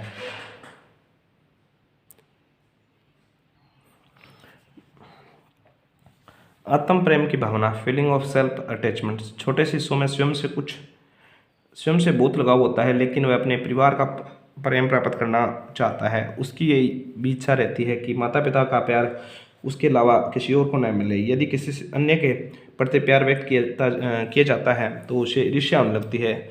उससे यह स्पष्ट होता है कि उसे स्वयं से बहुत लगाव होता है। व्यवहार का आधार, मूल प्रवृत्तियाँ। छोटे शिशुओं का व्यवहार उनकी मूल प्रवृत्तियों पर आधारित होता है। बच्चा अपनी मूल प्रवृत्तियों के अनुसार अपने संवेगों को व्यक्त करता है। जैसे कि वह क्रोध आने पर क्रोध के संवेग के व्यक्ति अपने तरीके से अपनी भाषा में करता है। इसी प्रकार भूख लगने पर वह किसी भी चीज़ को खाकर वह अपनी भूख से परिचित कराता है। अब देखते हैं शिशुअवस्था में जो शिशुअवस्था में हमने देखा सबसे पहले विकास की तीव्रता होती है। शिशुअवस्था में विकास तीव्र गति से होता है कि बच्चा माता पिता पर निर्भर रहता है, अपने आप ही प्रदर्शन करता रहता है, स्वार्थी और असामाजिक होता है, वो अपने ही बारे में सोचता रहता है, परंतु वो उसका इनोसेंस होता है। विवाह संवेगात्मक अस्थिरता भी आती है। रटन प्रवृत्ति का विकास, कोई भी चीज़ को वो एक रटना चाहता है। सीखने की प्रक्रिया में वो तीव्र गति से होते हैं। नकल की प्रवृत्ति, जैसे हम बड़े करते हैं वैसे ही छोटा बच्चा करता है। समय का प्रत्यय विकसित नहीं होता, उसे पता नहीं होता। व्यवहार का आधार मूल प्रवृत्तियाँ होती है। आत्म प्रेम की भावना, नैतिकता की कमी होती है। बच्चे में दोहराने की प्रवृत्तियाँ भी, एक ही व्यवहार को बार बार, माँ, दादा, पापा, खेलने की आदतें होती है। कल्पना का विकास होता है। काम पर बढ़ती होती है। जिज्ञासा का विकास होता है। इसके बाद देखते हैं शिक्षा अवस्था में शिक्षा। शिक्षावस्था में बालक कई विशेषताओं का स्वामी होता है। बहुत सारी विशेषताएं होती है जो उसके अंदर छुपी हुई होती है। यह अध्यापकों और माता पिता कर्तव्य है कि वे इन विशेषताओं को पता लगाए और उनकी पहचान करें तथा उनके विकास के लिए उचित वातावरण को संगठित करें। शिशुओं से बहुत अधिक की आशा करना उचित नहीं होगा। वह एक प्रौढ़ की तरह कैसे व्यवहार करता है। कुछ माता पिता ऐसे होते हैं जो अपने छोटे बच्चों को बड़ी क्रूरता से पीटते हैं। छोटे बच्चों को किसी प्रकार का निर्देशन क्यों दिया जाए। सबसे पहले ऐसा वातावरण निर्मित किया जाए जिससे वह वांछित क्रियाओं को निर्देशित करने के लिए उत्तेजित हो। शिशुअवस्था सीखने की एक आदर्श अवस्था है, अतः इस काल में शिशु की शिक्षा तो अवश्य ही है, लेकिन उसकी इस शिक्षा का स्वरूप प्रौढ़ों और बाल्यकाल की शिक्षा से भिन्न हो सकता है। शिशुकाल में शिशुओं की शिक्षा का स्वरूप निम्न प्रकार से हो सकता है, होना चाहिए। अच्छे उदाहरण प्रस्तुत करना भी। हमें अगर बच्चे को हम ऐसा बनाना चाहते हैं, जैसे हम चाहते हैं भी बच्चा शुरुआत से ही पढ़ाई के प्रति रुचि रखे, तो हमें स्वयं भी एक ऐसा इन्वायरमेंट क्रिएट करना पड़ेगा या हमें स्वयं भी पढ़ाई करनी पड़ेगी ताकि बच्चा अपने आप मोटिवेट हो, इनर मोटिवेट हो। कई बार कई माता पिता बच्चों के सामने बहुत अच्छे आदर्शों को प्रस्तुत करते हैं, लेकिन वे स्वयं उन आदर्शों के विपरीत चलते हैं। उदाहरणार्थ, ये स्वयं तो सुबह बहुत देरी से उठते हैं, लेकिन वे बच्चों से आशा करते हैं कि वे सुबह जल्दी उठे। वे स्वयं रेडियो सुनते हैं और टेलीविजन देखते हैं, बच्चों से अपेक्षा करते हैं वे हर समय अध्ययन ही करते रहे। इसी प्रकार वे स्वयं तो पिक्चर देखने चले जाते हैं और बच्चों से अपेक्षा करते हैं वे हर समय घर पर ही रहकर पढ़े या घर का कामकाज संभाले। वे स्वयं तो बाजारों में खान पान करने रहते हैं, बच्चों को उपदेश देते हैं कि वे ऐसा नहीं करें। अतः बच्चों को मार्ग प्रदर्शन देते समय वे इस बात का ध्यान रखें स्वयं किस प्रकार का व्यवहार करते हैं, क्योंकि कई बच्चे अपने माता पिता को ही अपना आदर्श मानते हैं। अतः बच्चों के सामने अच्छे से अच्छे उदाहरण प्रस्तुत करने चाहिए। शिक्षा का प्रारंभ। शिशु की शिक्षा उसके जन्म के साथ ही शुरू हो जाती है, बल्कि माँ के गर्भ से ही उसका श्री गणेश हो जाता है। श्री गणेश का मतलब शुरुआत हो जाता है। माता पिता को इस तथ्य की ओर आवश्यक ध्यान देना चाहिए कि बच्चे के स्वास्थ्य की ओर सर्वप्रथम ध्यान दिया जाए, क्योंकि जीवन की हर क्रिया के लिए अच्छे स्वास्थ्य की जरूरत है। इसी प्रकार नवजात शिशु के अच्छे स्वास्थ्य के लिए माँ का स्वास्थ्य भी अच्छा होना चाहिए। माँ का स्वास्थ्य इतना आवश्यक है कि जब बच्चा माँ के गर्भ में होता है तो वह स्वास्थ्य तब भी आवश्यक है। बच्चे के लालन पालन के परिणाम स्वरूप माँ को एक आध्यात्मिक सुख की अनुभूति होती है। क्रियाओं द्वारा शिशुओं की शिक्षा में खिलौनों का महत्वपूर्ण स्थान होता है। अतः उनके सम्मुख बहुत से खिलौने प्रस्तुत किए जाने चाहिए ताकि उन्हें अच्छी अर्थात अर्थपूर्ण क्रियाओं में व्यक्त किया जा सके। शिशु इन खिलौनों की गतिविधियों, रंगों, आकारों आदि को देखते रहते हैं और फिर उन्हें गिनना शुरू कर देते हैं। इन खिलौनों का प्रारूप इस तरह का हो कि बच्चे उनके विभिन्न भागों की व्यवस्था भी कर सके। खिलौनों को के साथ खेलना, उन्हें देखना और उन्हें व्यवस्थित करना, उनमें कल्पना शक्ति और सृजनात्मक का विकास करना, किंडर गार्डन तथा मोंटेसरी की पत्तियां उसी तथ्य पर आधारित है। अतः हम यह भी कह सकते हैं कि प्रारंभ में शिशुओं को लिखना, पढ़ना और गिनना आदि खिलौनों के माध्यम से सिखाया जाना चाहिए। बच्चे को उसकी योग्यता का गलत अनुमान मत दें। Don't give wrong notion of the child about his merit. कभी भी किसी भी बच्चे को उसकी योग्यता का गलत अनुमान मत बताएं। जहाँ तक संभव उसे क्योंकि इस अवधि में उसकी वृद्धि और विकास की प्रक्रिया चल रही होती है, तो उसकी अवधि की कमियां और योग्यताएं बन जाती हैं।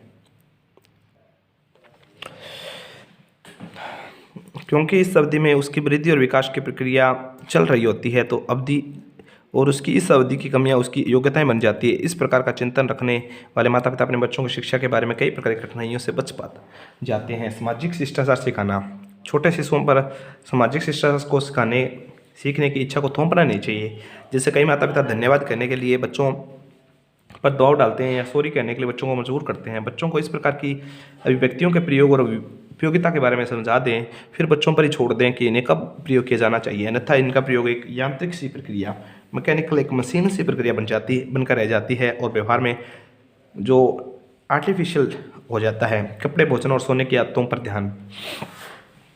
छोटे शिशुओं के ये दिन वृद्धि के होते हैं, अतः उनकी खुराक या भोजन की ओर तथा उनके सोने की आदतों को विशेष ध्यान देना अति आवश्यक है। मौसम आदि में से सुरक्षा के लिए उनके कपड़ों की ओर ध्यान दिया जाना चाहिए। मौसम के अनुसार ही उन्हें कपड़े पहनाए जाने चाहिए। जैसे गर्मी के लिए सूती तथा सर्दियों में ऊनी। इसी प्रकार उन्हें खाने पीने के लिए बाध्य नहीं किया जाना चाहिए। उन्हें इस प्रकार के खाने की वस्तुएं दी जानी चाहिए जिससे वे आसानी से पचा सके। इस प्रकार उन्हें इस प्रकार से कपड़े पहनाए जाने चाहिए जिससे उनके शरीर में के अंग आसानी से क्रियाएं कर सके।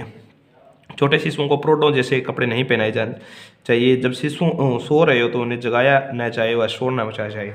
बच्चों का मन बहुत सक्रिय है। Child mind very active. शिशु का मन उतना ही सक्रिय एक्टिव होता है जितना कि प्रौढ़ का। सभी मानसिक क्रियाएं जैसे चिंतन, तर्क करना, कल्पना, निर्णय लेना इत्यादि सामान्य रूप से चलती रहती है। अंतर केवल तीव्रता के स्तर में ही होता है। इस दृष्टि से मानसिक क्रियाओं को विकसित करना अति आवश्यक है। ऐसा हम उनके अर्थपूर्ण क्रियाओं में व्यस्त करके कर सकते हैं। प्रशंसा और दंड के बारे में सावधानी। Precaution regarding praise and punishment. छोटे बच्चों को पुरस्कार और दंड देने के बारे में अत्यधिक सावधानी का प्रयोग करना चाहिए। अध्यापक बच्चों के पुरस्कार और दंड तभी प्रदान करे जब वह तर्क संगत हो। इन पुरस्कारों और दंड की आवश्यकता से अधिक प्रयोग करना बच्चों के लिए गलत सूचक का कार्य कर सकता है। बच्चों को उनकी क्षमताओं का गलत अनुमान मिल जाता है, जिससे उनके विकास व समायोजन की प्रक्रिया बहुत बुरी तरह से प्रभावित होती है। अतः माता पिता बच्चों को उनकी वास्तविक क्षमताओं से उन्हें परिचित कराएं। इसी प्रकार दंड का प्रयोग भी उचित समय पर तथा तर्कयुक्त होना चाहिए। बिना किसी तरह के दंड देने से बच्चों में हीन भावनाएं तथा उद्दंडता के भाव विकसित होने लगेंगे। उत्तरदायित्व में परिवर्तन नहीं। No shift in responsibility. बच्चों की शिक्षा का उत्तरदायित्व माता पिता का ही होता है, लेकिन आजकल पूर्ण उत्तरदायित्व अध्यापक पर डालकर माता पिता निश्चित हो जाते हैं, जो कि पूर्णतः गलत है। आजकल माता पिता अक्सर यही कह देते हैं कि बच्चों की शिक्षा के लिए उनके पास समय नहीं है। कई दिन निकल जाते हैं, बच्चों की शिक्षा की ओर ध्यान दिए बदले में इन बच्चों की शिक्षा उत्तरदायित्व शिक्षकों में डाल दिया जाता है। एक ऐसी स्थिति आती है जब बच्चे नियंत्रण से बाहर हो जाते हैं तथा लाख कोशिश करने पर भी उन्हें सुधार नहीं जा सकता। अतः माता पिता को चाहिए कि वे अपने उत्तरदायित्व को अध्यापकों पर ना थोपें। मातृभाषा का महत्व, इंपॉर्टेंस ऑफ मदर टंग। छोटे बच्चों की शिक्षा में मातृभाषा का विशेष ध्यान होता है। बच्चे लिखने और पढ़ने से ज़्यादा शब्दों का प्रयोग करते हैं। भाषा का प्रयोग में उनकी विभिन्न मानसिक क्रियाएं भाग लेती है। वे लिखने और पढ़ने की अपेक्षा बोलने में अधिक प्रभाव का प्रयोग करते हैं। अतः सर्वप्रथम उन्हें में मातृभाषा का विकास किया जाना चाहिए। उसके लिए उन्हें लघु कथाएं सुनाई जाए और छोटी कविताएं और गीत याद करने के लिए प्रोत्साहित किया जाए। इस प्रकार स्मरण की हुई कविताओं और गीत को सुनाने के लिए मैं उन्हें बहुत आनंद आता है। भाषा के विकास के लिए लघु कविताएं, गीत इत्यादि का विशेष योगदान होता है। इस प्रकार बच्चों में सर्वप्रथम मातृभाषा को प्रवाह सहित बोलाना सिखाया जाए, फिर अन्य भाषाओं का ज्ञान दिया जाए। सौंदर्यात्मक अनुभूति, छोटे बच्चे सुंदरता से प्यार करते हैं। छोटे सुंदर चीज़ें उन्हें बहुत आकर्षित करती है। उनकी इस पसंद को अवश्य पूरा किया जाए। उन्हें खुले खेतों, बागों आदि में ले जाना चाहिए। इस प्रक्रिया में उन्हें नए विचार उत्पन्न होते हैं। 4 से 5 वर्ष का बच्चा भी अच्छे और बुरे में भेद कर सकता है। उसे स्वच्छता और गंदगी की पहचान हो जाती है, इसलिए वह बाजार में लाए गए नए कपड़ों में शीघ्रता से पहनने की जिद करता है तथा वह विभिन्न पोशाकों में चयन भी करने लगता है। अतः बच्चों की इस सौंदर्यात्मक अनुभूति का विकास माता पिता को अवश्य करना चाहिए। बच्चे माता पिता के आलोचक, छोटे बच्चे अपने माता पिता की विभिन्न क्रियाओं और व्यवहारों के आलोचक, समीक्षक और परीक्षक होते हैं। कई बार माता पिता बच्चों के सामने झूठ बोल देते हैं, लेकिन बच्चे उनके इस झूठ को पकड़ लेते हैं। इसी प्रकार कई बार माता पिता गलत तरीकों के प्रयोग से उपलब्धियों को शेखी बिगाड़ते हैं। कई बार बच्चे इस प्रकार की क्रियाओं को चुपचाप देखते हुए सुनते रहते हैं, फिर बाद में समय आने पर स्वयं भी उसी प्रकार का व्यवहार करने लगते हैं। तब छोटे बच्चों को शिक्षा के लिए माता पिता तथा अध्यापक को बहुत ही सावधानी का प्रयोग किया जाना चाहिए। मंत्र मंडली, छोटे बच्चे संगत में रहकर बहुत कुछ सीखते हैं, इसीलिए कहा जाता है कि बच्चों को अच्छी संगत होनी चाहिए। बच्चे भी अपनी आयु वर्ग में मिलजुल कर रहना चाहते हैं। बच्चों का समाज बच्चों के विकास पर गहरा प्रभाव डालता है। अतः माता पिता को चाहिए कि वे इस बात पर नजर रखें कि उनकी मित्र मंडली कैसी है तथा वे किस प्रकार के बच्चों के साथ अंतःक्रिया करते हैं। जिज्ञासा, छोटे बच्चे अक्सर बहुत ही जिज्ञासु होते हैं तथा वे प्रश्न पूछते हैं। वे हर समय प्रश्न पूछते रहते हैं तथा अपनी जिज्ञासा को शांत करते हैं। उनके इन प्रश्नों पर धैर्य से ध्यान दिया जाना चाहिए तथा उन्हें जो उत्तर दिए जाते हैं वे सही होने चाहिए। उपरोक्त शैक्षिक व्यवस्थाओं के अतिरिक्त शिक्षा व्यवस्था में निम्नलिखित प्रावधान भी होने चाहिए। शिशुओं की औपचारिक स्कूल शिक्षा के लिए तैयार किया जा सके। उचित वातावरण का निर्माण किया जाना चाहिए। माता पिता तथा अध्यापकों का बच्चों के प्रति उचित व्यवहार हो। अच्छी आदतों का निर्माण किया जाना चाहिए। आत्म अभिव्यक्ति एवं आत्म प्रदर्शन की सुविधा हो। मूल प्रवृत्तियों को प्रोत्साहित किया जाए। खेल विधि द्वारा शिक्षा दी जानी चाहिए। बच्चों को विभिन्न अंगों की शिक्षा देना भी जरूरी है। शिशुओं को वास्तविकता से अवगत कराया जाना चाहिए।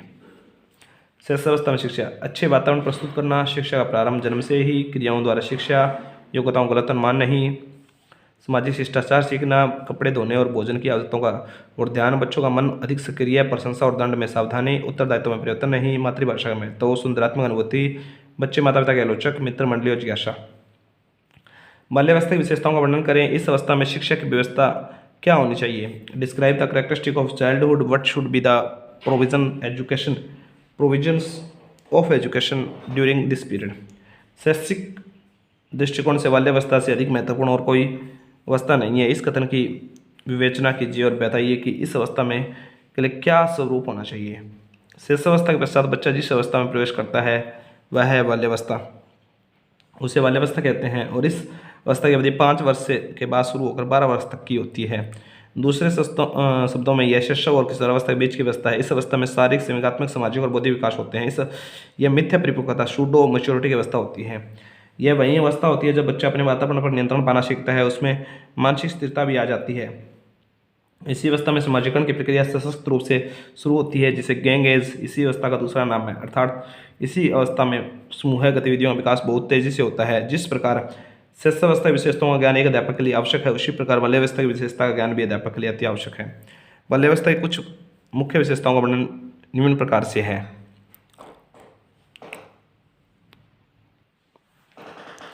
शारीरिक विकास की गति धीमी है। बाल्यावस्था में बालक के शारीरिक विकास की गति शिशुअवस्था की अपेक्षा धीमी हो जाती है, लेकिन इतनी धीमी भी नहीं होती। लड़कियों में वृद्धि तेज होती है, लड़कों में धीमी होती है। इस अवस्था में शरीर की प्रतिरोध रेजिस्टेंस की शक्ति बढ़ जाती है। सारी क्रियाएं इस अवस्था में सारी क्रियाओं को सीखने की प्रक्रिया तेज हो जाती है, बच्चा कुछ ना कुछ सीखता ही रहता है, वह चुपचाप बैठना पसंद नहीं करता।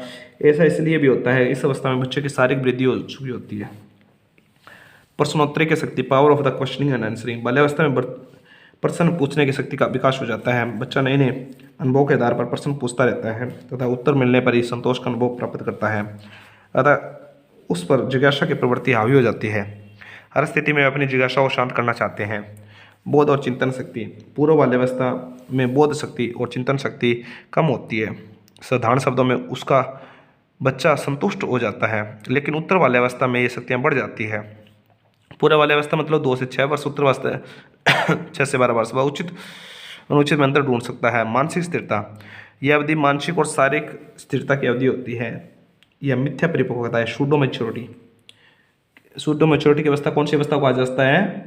बाल्यावस्था को कहा जाता है, काल भी कहा जाता है, क्योंकि स्वरावस्था में एक बार फिर मानसिक स्थिरता की अवस्था आती है। दृश्य श्रव्य इंद्रियों का पूर्ण विकास, 8-9 वर्ष की आयु तक बच्चों में देखने और सुनने की इंद्रियों का विकास पूर्ण रूप से हो जाता है, लेकिन आवाज़ की पिच के विभेदीकरण के विकास की प्रक्रिया 19 वर्ष तक चलती रहती है। इस आयु वर्ग में बच्चे कुछ करना या बनना अधिक पसंद करते हैं, किसी एक कौशल को अर्जित करने की अपेक्षा। शब्द भंडार में वृद्धि, इंक्रीज इन वोकैबुलरी, 18 से 12 वर्ष की आयु के दौरान बच्चों में शब्दों का भंडार बढ़ जाता है तथा उन्हें अंक भी अधिक याद रहते हैं, अतः इस अवस्था में भाषा विकास अधिक होता है। शब्दकोश विशाल हो जाता है, भाषा विकास पर उनका नियंत्रण होने लगता है तथा लंबे लंबे वाक्य आदि उन्हें याद रहने लगते हैं। उनके उच्चारण में भी सुधार होता है। रुचियों का विकास, डेवलपमेंट ऑफ इंटरेस्ट, इस अवधि में बच्चों की रुचियों का बहुत अधिक विकास होने लगता है, लेकिन ये रुचियाँ स्थायी नहीं होती, वे वातावरण में परिवर्तन के साथ ही बदल जाती हैं। 9 से 10 वर्ष की आयु तक बालक में जो विशिष्ट योग्यताएं होती है वो जो प्रकृति ने उनको मिली होती है परिपक्व नहीं हो पाती। 14-15 वर्ष तक सामान्य योग्यताओं में सुधार अवश्य होता है। स्कूल के विषयों के प्रति रुचियों में भी उतार चढ़ाव आते रहते हैं। उसमें विभिन्न कारकों फैक्टर के परिणाम स्वरूप परिवर्तन आते हैं, जैसे अध्यापक का बदल जाना, विभिन्न विषय वस्तु का बदल जाना, शिक्षक विधियों में परिवर्तन करना आदि। सामाजिक व्यवहार में परिवर्तन, चेंज इन सोशल बिहेवियर, इस अवस्था के दौरान बच्चे के सामाजिक व्यवहार या आचरण में भारी परिवर्तन आता है। इस अवस्था में बच्चों के में निरुद्देश्य घूमने प्रवृत्ति अपनी चरम सीमा पर होती है। ग्रीगेरियस इंस्टिंक्ट, मतलब बिना उद्देश्य के बच्चा घूमता रहता है बाल्यावस्था में, कहीं खेलने चला गया, कहीं घूमने चला गया। बच्चा किसी समूह का सदस्य बन जाता है, बच्चे गैंग बना लेते हैं, गैंग की अवेज जैसे कि सर्वावस्था को आ जाता है, परंतु इसमें गैंग बनने स्टार्ट हो जाती है, टोली बननी स्टार्ट हो जाती है, लेकिन इस अवस्था में वह किसी प्रकार की कुर्बानी की भावना का प्रदर्शन नहीं करता। वो अपनी चीज़ों को त्यागना नहीं चाहता जो उसके पास चीज़ है। उसका व्यवहार सामाजिक प्रशंसा व दोस्त से जुड़ा होता है। वह समूह की शक्ति को अधिक मान देता है। रचनात्मक कार्यों में प्रवृत्ति का विकास, development of a construction instant, बाल्यावस्था के दौरान बच्चों में रचनात्मक कार्यों में रुचि का विकास हो जाता है। लड़कों में औजारों टूल्स की सहायता से कार्य करने की शक्ति बढ़ जाती है और लड़कियों में कपड़ों की सहायता से गुड्डियों के पोशाकें। बच्चे जो लड़कियां हैं वो गुड्डा गड्डी खेलने लग जाती है।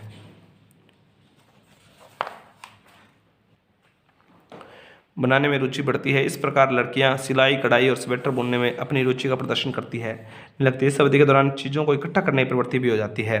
खोज व भ्रमण के प्रति प्रेम, love for exploring and wandering, बच्चों में खोज करने और भ्रमण करने के प्रति बहुत प्रेम विकसित होता है। बर्ट के अनुसार 9 वर्ष की आयु में स्कूल से भागने और भ्रमण करने की प्रवृत्ति चरम सीमा पर होती है। बच्चे नए नए स्थानों पर घूमना चाहते हैं। जब भी उन्हें अवसर मिलता है वे स्कूल व घर से भाग जाते हैं, इधर उधर घूमते रहते हैं। एक बुद्धिमान अध्यापक बच्चों की इस प्रवृत्ति का अधिक उपयोग क्रियाओं की व्यवस्था करके कर सकता है, जैसे स्काउटिंग, एनसीसी इत्यादि। काम प्रवृत्ति की न्यूनता, इस अवधि में काम प्रवृत्ति कम होती है। वह अपना अधिकतर समय मिलने जुलने, खेलने, पढ़ने लिखने में व्यतीत करता है। काम प्रवृत्ति के प्रदर्शन के अवसर उसे बहुत कम मिलते हैं। ठीक और गलत की धारणा विकास, पियाजे द्वारा दिए गए खोज के कार्य के परिणामस्वरूप छोटे बच्चों में ड्यूटी और ठीक गलत की धारणा का निर्माण 7 से 8 वर्ष की आयु तक हो जाता है। ठीक तथा गलत की धारणा का निर्माण उन प्रौढ़ों के विचारों पर आधारित होता है जिनका वे बच्चे बहुत सम्मान करते हैं। इस आयु के पश्चात वह अवधि आती है जब बच्चे प्रौढ़ों की किसी भी आज्ञा का पालन नहीं करते, लेकिन उनमें नियमों का सम्मान करते हैं। नैतिकता का विकास, 11 से 12 वर्ष की आयु तक बच्चों में नैतिक निर्णयों के प्रति दृष्टिकोण का विकास हो जाता है। वे परिस्थितियों पर विचार करना शुरू कर देते हैं। वे समाज के नैतिक आचरण में दृढ़ विश्वास प्रकट करते हैं। वे समाज के निर्णयों के विरुद्ध नहीं जाते, लेकिन यह बात ध्यान में रखनी चाहिए कि बच्चों में व्यक्तिगत विभिन्नताएं भी होती है तथा वह उस आयु वर्ग का बालक सामाजिक निर्णयों में स्वयं को स्वतंत्र रखता है तथा समाज की प्रारंभिक पारंपरिक नैतिकता में विश्वास न करता हो। कल्पना और स्मरण शक्ति, इस आयु वर्ग में कल्पना और श्रवण शक्ति का पर्याप्त विकास हो जाता है, उसमें रचनात्मक कल्पना विकसित हो जाती है, अर्थात वह हर समय कुछ न कुछ बनाने के प्रयास में रहता है। मित्रों के प्रति निष्कपट, सिंसियर फॉर द फ्रेंड्स, इस आयु वर्ग के बच्चे निष्कपट होते हैं, विशेषकर अपने मित्रों व मित्र मंडली के प्रति। कई बार तो अपने मित्रों के समर्थन में भी बच्चे अपने अध्यापक के सामने भी झूठ बोल जाते हैं। कोई बालक अध्यापक को किसी भी घटना की सच्चाई बताने में सामने नहीं आता ताकि वह उसके मित्र को किसी प्रकार की आंच न आने दे पाए। इससे बालक का भय और आम जनता की राय का योगदान रहता है, क्योंकि सच्चाई बताने पर कायर कहलाना पसंद नहीं करेगा। बहादुरी, आत्म प्रदर्शन और नेतृत्व की भावना, फीलिंग ऑफ ब्रेवरी, इस एज में जो बच्चा है वो बहादुरी के प्रदर्शन करना चाहता है। इस आयु वर्ग के बालकों में बहादुरी की भावना कूट कूट कर बढ़ जाती है। वे स्वयं को प्रदर्शित करके प्रशंसा प्राप्त करना भी चाहते हैं तथा हर स्थिति में हर कार्य को नेतृत्व करके उनके आत्मसंतोष तथा आत्मविश्वास का आभास होने लगता है। लड़के लड़कियों का अलग होना, पूर्व बाल्यकाल में लड़के और लड़कियों को मिलजुल कर खेलते हैं, लेकिन उत्तर बाल्यकाल में लड़के और लड़कियों अलग होकर खेलना शुरू कर देते हैं। अलग रहकर वे एक दूसरे को चिढ़ाते हैं। अभिनय और चीज़ें एकत्रित करने में रुचि, interest in acting and the collecting things, बाल्यकाल की एक और बड़ी रुचिकरण पूर्ण विशेषता विकसित होती है और वो है उसकी अभिनय करने और चीज़ों को एकत्रित करके रखने में रुचि का विकास। बच्चे अपने बड़ों और अध्यापकों की नकल करके उनका अभिनय करके आनंद उठाते हैं। कुछ अन्य विशेषताएं, उपरोक्त विशेषताओं के अतिरिक्त कुछ अन्य विशेषताएं भी इस अवस्था की होती है, जैसे बच्चों द्वारा अपने रहस्य बनाकर रखना, समूह खेलों या समूह गतिविधियों को अधिक पसंद करना, मित्रों में अपनी चीज़ों को बांटना, दूसरे के दोस्तों को निकालना, पुस्तकें पढ़ने में अधिक रुचि का विकास करना। बाल्यावस्था की जो अलग अलग विशेषताएं हमने पढ़ी है उसके बारे में थोड़ा सा जानते हैं। सारी विशेषताएं पढ़ी भी, बाल्यकाल में कौन सी सारी विशेषताएं होती हैं, सारी क्रियाएं पढ़ी, प्रश्नोत्तरों की शक्ति पढ़ी हमने, बोध और चिंतन की शक्ति पढ़ी, मानसिक स्थिरता पढ़ी, दृश्य सर्वे इंद्रियों का विकास पढ़ा, सर्वे भंडार में वृद्धि पढ़ी, रुचियों का विकास पढ़ा, सामाजिक व्यवहार में परिवर्तन पढ़ा, रचनात्मक कार्यों की प्रवृत्ति, खोज व भ्रमण के प्रति प्रेम, काम प्रवृत्ति न्यूनता, ठीक गलत धारणा का विकास, नैतिकता का विकास, कल्पना और श्रवण शक्ति, मित्रों के प्रति निष्कपट, बहादुरी, आत्म प्रदर्शन और नेतृत्व की भावना, लड़के लड़कियों का अलग होना, अभिनय और चीजें एकत्रित करने में रुचि, कुछ अन्य विशेषताएं। बाल्यावस्था में शिक्षा, अब इसके बारे में देखते हैं। बाल्यावस्था में जो एज होती है उसमें शिक्षा की क्या, कैसे बच्चा प्राप्त करता है। बाल्यावस्था में जो प्रमुख विकास दिखाई देता है उसमें निम्नलिखित पक्ष शामिल होते हैं। स्कूल की परिस्थितियों में बच्चे ईर्ष्या का दृष्टिकोण रखते हैं, वे अपनी कक्षा के अन्य विद्यार्थियों से उनकी सफलता पर ईर्ष्या करते हैं। घर पर भी वे पर भी वे उन छोटे और बड़े भाई बहनों से ईर्ष्या करते हैं जिनकी तरफ उनके माता पिता अधिक ध्यान देते हैं। प्राथमिक कक्षाओं में बच्चे गर्व अनुभव करते हैं जब वे कोई चुटकुला सुना देते हैं और उन्हें उसे उस पर अच्छा जोकर मान लिया जाता है। उत्तर बाल्यावस्था में बच्चे संकेतों और चिन्हों को समझने लगते हैं। घरेलू समस्याएं, बुरा स्वास्थ्य, वास्तविकता, काल्पनिक कुंठाएं, रियल और इमेजिन फ्रस्ट्रेशन आदि भी बालक को प्रभावित करती है।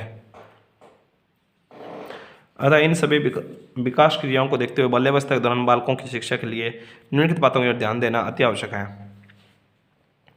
बालकों के व्यवहारों के प्रति सचेत रहना। बाल्यावस्था में बालक की वास्तविकताओं को समझना शुरू कर देता है। बाल्यावस्था में बालक जीवन की वास्तवों को समझना शुरू कर देता है। यह बोध पहले की अपेक्षा इसी अवस्था में अधिक होता है। वह अपने भविष्य के बारे में सोचना शुरू कर देता है तथा एक आदर्श की तलाश में रहता है। यह आदर्श वह अपने माता पिता, दोस्त या अध्यापक में देखता है। अतः इसका अर्थ यह हुआ कि बड़ों को बालक के व्यवहार के प्रति बहुत ही सावधान रहना चाहिए ताकि वांछित दिशा में अनेक व्यवहारों को विकसित किया जा सके। प्रवृत्तियों का विकास। बालकों में प्रवृत्तियों के विकास के परिणामस्वरूप उनकी शैक्षिक प्रक्रिया में परिवर्तन आने की आवश्यकता पड़ती है। अतः इस प्रकार की क्रियाओं को संचालित किया जाना चाहिए जिससे उनकी प्रवृत्तियों का विकास हो। सामाजिक विज्ञानों का शिक्षण, टीचिंग ऑफ सोशल साइंस। इस अवस्था में बालक जीवन की वास्तवों में अधिक रुचि रखता है, अतः उसे इस अवधि में सामाजिक विज्ञानों के कुछ पक्षों का अध्ययन भी करवाया जाना चाहिए, विशेषकर इतिहास, भूगोल तथा सामाजिक अध्ययन। मानसिक व्यायाम। शेष अवस्था के दौरान शिशुओं में पढ़ने लिखने और गणित की योग्यता ग्रहण करने की व्यवस्था करने का प्रयास करने की सिफारिश की गई थी। गणित के पाठ्यक्रम में इस अवस्था में ऐसी व्यवस्था हो कि बच्चों को उचित मानसिक व्यायाम करने का अवसर मिले। लेखन शक्ति का विकास। इस अवस्था के दौरान भाषा के पाठों को इस प्रकार की व्यवस्था की जानी चाहिए ताकि बालकों को लिखने की शक्ति का विकास इस सीमा तक हो जाए कि उनमें रचनात्मक प्रवृत्ति भी शामिल हो। 6 वर्ष की आयु तक बच्चों को गीत और कविताएं सिखाई जानी चाहिए। सहगामी क्रियाएं। इस अवस्था में के सर्वांगीण विकास के लिए सहगामी क्रियाओं को प्रोत्साहित किया जाना चाहिए। इससे बच्चों में रचनात्मक और आत्म प्रदर्शन की प्रवृत्ति का विकास होगा। अधिक सहभागिता, मोर पार्टिसिपेशन। इस अवधि के दौरान पुस्तकीय ज्ञान पर अधिक ध्यान नहीं दिया जाना चाहिए। इस अवस्था के संचालित में शिक्षा में बालकों को अधिक से अधिक सहभागिता का प्रोत्साहन दिया जाना चाहिए। बालक करके सीखना पत्ते के अंतर्गत अधिक से अधिक सीखे। विषयों का चयन, सिलेक्शन ऑफ सब्जेक्ट। इस अवस्था में बालकों के लिए कुछ ऐसे विषयों की अध्ययन आवश्यक है जो उनकी आवश्यकताओं को पूरा करते हो और भविष्य में उन्हें लाभप्रद हो। इस अवस्था में उन उद्देश्यों का चयन किया जाना चाहिए। भाषा, गणित, सामाजिक अध्ययन, ड्राइंग, विज्ञान, चित्रकला आदि शिक्षण विधियाँ। इस अवस्था में बच्चों में की रुचियों में निरंतर परिवर्तन आता रहता है, लेकिन बच्चों का शिक्षण कार्य उनकी रुचियों को ध्यान में रखकर किया जाना चाहिए और उनकी रुचियों के विरुद्ध शिक्षण विधि का चयन करने से बच्चों का मानसिक विकास रुक जाता है। रोचक सामग्री।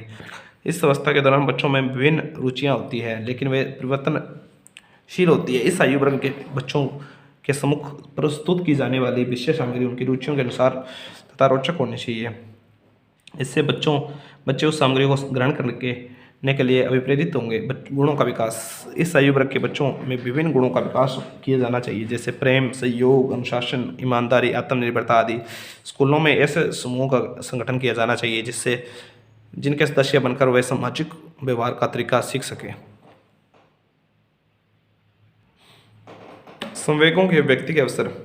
स्कूलों के पाठ्यक्रम में और सहगामी क्रियाओं में बच्चों को उनके संवेगों में व्यक्ति के लिए उचित अवसर अध्यापक द्वारा प्रदान किए जा सकते हैं। इस दृष्टि से स्कूलों की सभी योजनाएं बाल केंद्रित होनी चाहिए। उनकी आवश्यकताओं की पूर्ति ही उनके संवेगों के विकास को आधार प्रदान करती है।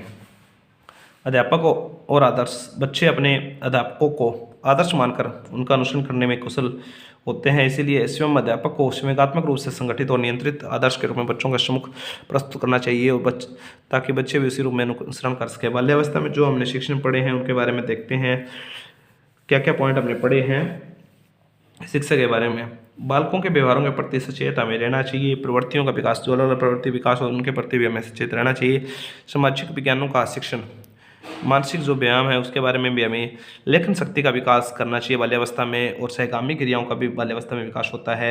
अधिक सहभागिता आती है। विषयों का चयन भी कर सकते हैं बाल्यावस्था में। शिक्षण की अलग अलग विधियाँ सीखता है बच्चा और रोचक सामग्री जो रोचक हो जाती है। बच्चे में गुणों का विकास हो जाता है। संवेगों के व्यक्ति के अवसर मिलते हैं। अध्यापक और आदर्श। आगे है what do you mean by the adolescence. किशोरावस्था से क्या अभिप्राय है। किशोरावस्था की विशेषताओं का वर्णन करें। Describe the characteristic of adolescence. जो एडोलेसेंस एज बताई है अलग अलग मनोवैज्ञानिकों ने, साइकोलॉजिस्ट ने 12 से 18 वर्ष, 13 से 19 वर्ष, उसके बारे में हम जानते हैं। किशोरावस्था का क्या अर्थ था। Meaning of adolescence. विकास की संपूर्ण प्रक्रिया में बालक बाल्यावस्था के पश्चात किशोरावस्था में प्रवेश करता है। विकास की संपूर्ण प्रक्रिया में किशोरावस्था को बहुत ही महत्वपूर्ण व संवेदनशील माना गया है। इस काल की अवधि 12 से 19 वर्ष तक, 12-13 साल से 18 से 19 वर्ष तक आंकी गई है। पश्चिमी मनोवैज्ञानिक से टीनेज कौन सी अवस्था को टीनेज कहा जाता है। किशोरावस्था को टीनेज कहा जाता है के नाम से पुकारते हैं। अध्यापक को इस अवस्था में किशोरों के साथ बहुत ही ध्यानपूर्वक व्यवहार करना चाहिए। इस अवस्था में बच्चा पूर्ण पुरुष या औरत के रूप में विकसित होता है। इस अवस्था में बालक में स्थिरता नहीं रहती। किशोरावस्था अंग्रेजी शब्द एडोलेसेंस का हिंदी अनुवाद है, जो लैटिन शब्द एडोलोसिस से बना है, जिसका अर्थ परिपक्वता की ओर अग्रसर होना। किशोरावस्था बाल्यावस्था और प्रौढ़ावस्था के मध्य की अवधि है। इस अवस्था में बालक मानसिक, जो किशोरावस्था है बाल्यावस्था 6 से 12 वर्ष होता है, किशोरावस्था 12 से 18 वर्ष होता है, प्रौढ़ावस्था 18 से 50 वर्ष तक होता है। प्रौढ़ मनुष्य चलता रहता है। शारीरिक रूप से कुसमायोजित होते हैं। इस अवस्था में बालक मानसिक और शारीरिक रूप से कुसमायोजित होते हैं। उन्हें मानसिक रूप से और वो अपने कन्फ्यूज रहते हैं कि मुझे जीवन में क्या सुनना चाहिए, और शारीरिक उसका विकास होता रहता है क्योंकि मनुष्य में अलग अलग चेंज आते रहते हैं। दाढ़ी, मूंछ, कंधों का विकास होना, वृद्धि के उच्च स्तर पर पहुंच जाता है इस अवधि में बच्चा। इस अवधि में जो किशोरावस्था में होता है तो बच्चे की जो वृद्धि है, विकास है, वो उच्च अवस्था में चली जाती है। किशोर प्राय संवेगात्मक जीवन व्यतीत करते हैं। वे अक्सर अवसाद या उत्तेजना, अवसाद मतलब डिप्रेशन या उत्तेजना मतलब एक्साइटमेंट में ही जीते हैं। इस युग में हीरो पूजा का युग, कौन सी युग को हीरो पूजा मतलब वो एक अपने आप को आदर्श मान लेता है। अपने आप को, जैसे किसी को विराट कोहली को, अगर वो क्रिकेट खेलता है, क्रिकेटर बनना चाहता है तो वो अपने विराट कोहली को आइडियल मान लेता है। अगर वो हीरो बनना चाहता है तो सलमान खान, संजय दत्त इनको आदर्श मान लेता है। अगर कोई आईएएस बनना चाहता है तो वो आईएएस जैसे दीपक रावत को अपना आदर्श मान लेता है। अगर टीचर बनना चाहता है तो अपने टीचर को आइडियल मान लेता है। हीरो पूजा की एज को किशोरावस्था कहा जाता है। सबसे महत्वपूर्ण प्रयत्न इस अवस्था में है में लैंगिक परिपक्वता सेक्सुअल मैच्योरिटी का ग्रहण कर लेता है। लैंगिक परिपक्वता किशोरों में लैंगिक अंगों के विकास के परिणाम शुरू आ जाती है, उनके लैंगिक अंग कार्य करने शुरू कर जाते हैं। किशोर जो भी अनुभव इस अवस्था में ग्रहण करता है उसके भावी जीवन के निर्माण में सहायक होते हैं। किशोरों में असीम शक्ति एनर्जी एक एक्सट्रीम लेवल की होती है, यदि वे इतना उनका उचित दिशा में उपयोग कर ले तो भावी जीवन में बहुत अधिक सफलता अर्जित कर सकते हैं। अतः जर्सील के अनुसार किशोरावस्था वह अवस्था कहलाती है जब विकासशील व्यक्ति बाल्यावस्था से परिपक्वता तक पहुंचता है। किशोरावस्था वह अवस्था है जो बाल्यकाल के अंत में शुरू होती है और प्रौढ़ावस्था के शुरू होते ही समाप्त हो जाती है। इस काल को संघर्षों और तूफानों का काल, जैसा कि स्टेनले हाल ने कहा है, स्टेशन स्टेन की एज किसने कहा है? स्टेनले हाल्स। किसको? किशोरावस्था को, क्योंकि इस अवधि के दौरान बालक में अत्यधिक परिवर्तन आते हैं। इन परिवर्तनों को जानना अध्यापक की दृष्टि से माता पिता को भी इन बच्चों को ध्यान में ऐसी शिक्षा देनी चाहिए कि ये जो परिवर्तन आ रहे हैं उनके लिए फायदेमंद है, उनके फायदे के लिए आ रहे हैं, दृष्टि से बहुत ही आवश्यक है। अतः इन काल की विशेषताओं का विवरण निम्न दिया जा गया है। किशोरावस्था की विशेषताएं में बालक के विकास की हर पक्ष प्रभावित रहता है, अर्थात शारीरिक, सामाजिक, संवेगात्मक, मानसिक पक्ष इत्यादि हर पक्ष की अपनी अपनी विशेषताएं होती है जिनका अध्ययन अति आवश्यक है। इनके अध्ययन के आधार पर ही किशोरों की समस्याओं का समाधान ढूंढना होता है। इस काल की मुख्य विशेषताएं निम्नलिखित है। लड़के और लड़कियों का शारीरिक वृद्धि तीव्र गति से होती है। आवाज़ में परिवर्तन आने लगता है, आदमी की आवाज़ भारी और औरतों की मधुर हो जाती है। शारीरिक अंगों में कार्यों में विकास हो जाता है, पाचन प्रणाली, स्वास्थ्य क्रिया अद्या आदि। बाजुओं के नीचे और लैंगिक अंगों जेनेटिकल ऑर्गन के इर्द गिर्द बाल हो जाते हैं। लड़कियों के स्तनों का आकार गोल हो जाता है, लड़कों का दाढ़ी मूंछ आ जाती है। लड़कों में वीर्य की उत्पत्ति होने लग जाती है। लड़कियों में महामारी या मेंस्ट्रुअल साइकिल शुरू हो जाती है। किशोरों में संवेगों में अस्थिरता होती है। किशोरों में आत्मसम्मान की भावना बहुत सुदृढ़ होती है। किशोरों में शर्मिलापन बहुत अधिक होता है। किशोरों में धार्मिक और नैतिक भावनाओं का विकास भी हो जाता है। शारीरिक विकास को प्रभावित करने वाले कारकों का वर्णन करें। अब देखते हैं विकास के विभिन्न पक्षों को प्रभावित करने वाले कारक। इसमें कोई संदेह नहीं है कि शारीरिक विकास को व्यक्ति के मानसिक विकास से भी गहरा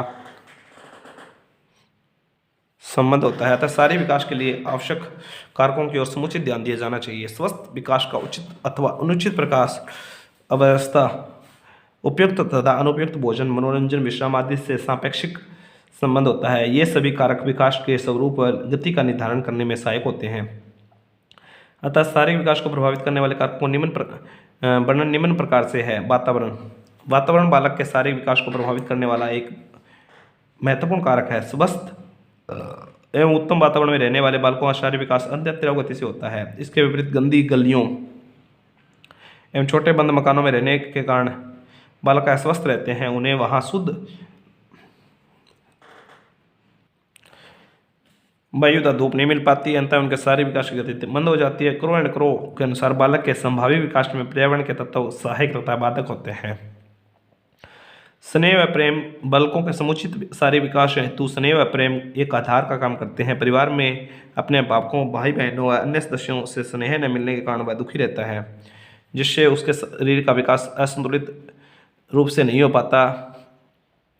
इसके अतिरिक्त छोटी आयु में माता पिता की मृत्यु हो जाने के कारण बालक को अनेक कष्ट सहने पड़ते हैं, जिससे उनका समुचित शारीरिक विकास होने में बाधा उत्पन्न होती है। खेल व व्यायाम किशोरों को समुचित विकास के लिए खेल व व्यायाम को भी और ध्यान दिया जाना चाहिए, क्योंकि इनका प्रभाव भी बालक के शारीरिक विकास पर पड़ता है। निद्रा व विश्राम भी बालक के शारीरिक विकास को प्रभावित करते हैं। ने वाला एक महत्वपूर्ण कारक है। निद्रा व विश्राम के अभाव में बालक कभी भी स्वस्थ नहीं रह सकता, इसीलिए छोटे बालकों को अत्यधिक समय तक सोने दिया जाना चाहिए। विश्राम के से बालक की क्रियाशीलता में वृद्धि होती है। यदि बालक थका हुआ होता है तो उसके शारीरिक विकास में बाधा उत्पन्न होती है। स्नेह व प्रेम, लव एंड अफेक्शन बालकों के समुचित शारीरिक विकास हेतु स्नेह व प्रेम एक आधार का काम करते हैं। परिवार में अपने अभिभावकों, भाई बहनों तथा अन्य सदस्यों से स्नेह न मिलने के कारण वह दुखी रहता है, जिससे उसके शरीर का विकास असंतुलित रूप से नहीं हो पाता। इसके अतिरिक्त छोटी आयु में माता पिता की मृत्यु हो जाने के कारण बालक को अनेक कष्ट सहने पड़ते हैं, जिससे उनका समुचित शारीरिक विकास होने में बाधा उत्पन्न होती है। खेल व व्यायाम किशोरों के समुचित विकास के लिए खेल एवं व्यायाम की ओर ध्यान दिया जाना चाहिए, क्योंकि इनका प्रभाव भी बालक के शारीरिक विकास पर पड़ता है। निद्रा एवं विश्राम, स्लीप व रेस्ट निद्रा एवं विश्राम भी बालक के शारीरिक विकास को प्रभावित करने वाला एक महत्वपूर्ण कारक है। निद्रा एवं विश्राम के अभाव में बालक कभी भी स्वस्थ नहीं रह सकता, इसीलिए छोटे बालकों को अधिक समय तक सोने दिया जाना चाहिए। विश्राम से बालक की क्रियाशीलता में वृद्धि होती है। यदि वह थका हुआ है तो उसके शारीरिक विकास में बाधा उत्पन्न होती है। भोजन किशोरों का समुचित शारीरिक विकास हेतु स्वास्थ्यवर्धक भोजन मिलना अति आवश्यक है। सोरेनसन के शब्दों में स्वास्थ्यवर्धक भोजन थकान का शत्रु तथा शारीरिक विकास का गहरा मित्र है। नियमितता का अभ्यास उत्तम स्वास्थ्य की आधारशिला नियमितता का अभ्यास होता है, अतः किशोर के सोने, खेलने, खाने, पढ़ने इत्यादि का समय निर्धारित रहना चाहिए। सुरक्षा किशोरों के समुचित विकास के लिए सुरक्षा की भावना का अत्यंत महत्व होता है, इसीलिए बालक में इस भावना का होना अति आवश्यक है। सुरक्षा की भावना के अभाव में वह भयभीत रहता है, उसमें आत्मविश्वास की कमी दिखाई देती है। सुरक्षा की भावना तथा आत्मविश्वास के अभाव में बालक का विकास रुक जाता है। वंशानुक्रम बालक के शारीरिक विकास पर वंशानुक्रम का भी प्रभाव पड़ता है। बालक के माता पिता यदि अस्वस्थ हैं तो बालक भी अस्वस्थ ही होंगे, यदि माता पिता स्वस्थ होंगे तो बालक भी स्वस्थ होंगे। अन्य कारक उपरोक्त कारकों के अतिरिक्त बालक के शारीरिक विकास को प्रभावित करने वाले अन्य कुछ कारक हैं। दोषपूर्ण सामाजिक रीति रिवाज, परिवार की आर्थिक दशा, जलवायु, कृषि दुर्घटना अथवा रोग के कारण होने वाली विकृतियां, ग्रंथियों के पैदा होने वाले रस इत्यादि। मानसिक विकास को प्रभावित करने वाले कारकों का वर्णन करें। मानसिक विकास को प्रभावित करने वाले कारक फैक्टर अफेक्टिंग मेंटल डेवलपमेंट। मानव के विकास के हर पहलू को किसी न किसी कारक ने अवश्य प्रभावित किया है। इन कारकों का संबंध या तो वंशानुक्रम से होता है या वातावरण से होता है। दोनों ही मानसिक विकास में अपना अपना योगदान देते हैं। इनके अतिरिक्त स्कूल, पौष्टिक भोजन, पारिवारिक सदस्यों का व्यवहार आदि भी प्रभावित करते हैं। इन कारकों के नकारात्मक प्रभाव के फलस्वरूप बालक की समस्त मानसिक सक्रिय